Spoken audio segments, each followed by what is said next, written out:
Mark Matthews is now joining us of Bank Julius Baer. Mark, good to have you with us here. Thank you very much for your time. I mean, the last we spoke, Mark, at the margin, you sounded a little cautious, if I remember correctly, on the outlook for global equities near term. Do you maintain that? Well, to be honest, Prashant, I can't remember what I said. So I'm glad I said that, if I said that, because markets have come down. And I think that we're getting into a decent price range here for the S&P. We've had this big sell-off since September, basically lost half of the gains that we had added on from January up until September. And so I think that a lot of bad news is in the price. And of course, the major thing that impedes the market from heading higher is the very high yield that one gets in the bond market. That's what's stopping the stock market from going higher. And I think we'll just have to get used to these high interest rates in the bond market. I don't think they're going to go away very soon. I don't think they're going to go away essentially until the economy starts slowing down, and there's no sign on the horizon of that happening yet. Yeah.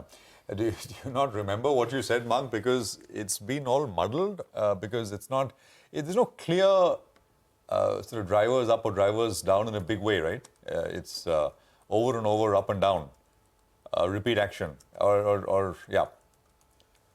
Yeah, the positive driver is, of course, the earnings, and they are good. So we are going back into a positive year-on-year earnings growth situation for the first time in 3 quarters. And ultimately, what drives share prices is earnings. So that's the most important thing. The third quarter earnings have been good. But the thing that, as I said, just stops stocks from significantly moving higher is this wonderful, let's call it around 5% interest rate you get in a bank deposit. And why bother taking a lot of risk when you can make 5% in a bank deposit? Mark, hi, good morning. So what do you do in the market now? Because, at this point in time, there is a slight recovery from the lows as well. So looks like the market has perhaps factored in the worst of the geopolitical crisis for now. It may be too soon to tell.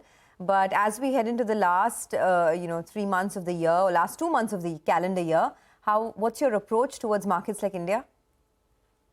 Well, markets everywhere, I think, are going to rally into the fourth quarter. So I'm kind of contradicting what I just said. But there is this wonderful seasonality that we've had this year. What I mean by that is the market has essentially tracked its seasonal average of the past 70 years with a correlation coefficient of 0.9, which is very, very tight. So I do think that we can rally into the end of the year. Yes, there is bad news in the world, particularly in the Middle East, but I think that it's not enough to stop a year-end rally. And then into next year, once again, it all depends on bond yields. And I guess what I would say is that there is a delayed impact of interest rates.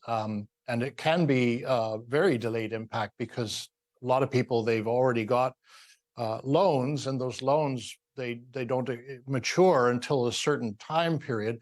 So I think it would be around next year when you'd start to see many of the loans needing to be refinanced, and then you'd see the higher interest rates start to hurt, and the economy start to slow down. And so actually where that would lead you to first and foremost is investment-grade corporate bonds, because that's where you get a wonderful yield of somewhere in between 6 to 7% in the United States. And historically, they've had extremely low default rates, less than 1%.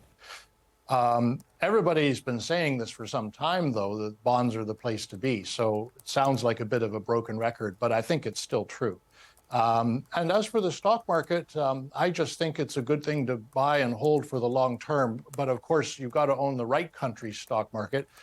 Many countries in the world, unfortunately, their stock markets don't provide good returns. And there's multiple reasons for that. But the good news is that India is one of the countries in the world that has a stock market which has provided good returns. We all know that, of course.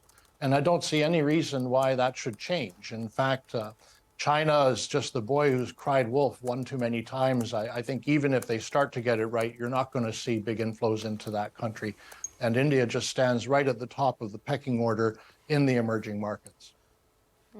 All right, Mark, we will leave it at that. We always love to hear that, right? As Indian investors, that India stands tall and on top of the pecking order in emerging markets. We hope it continues to stay that way. But thanks a lot for joining in and giving us your perspective on the market.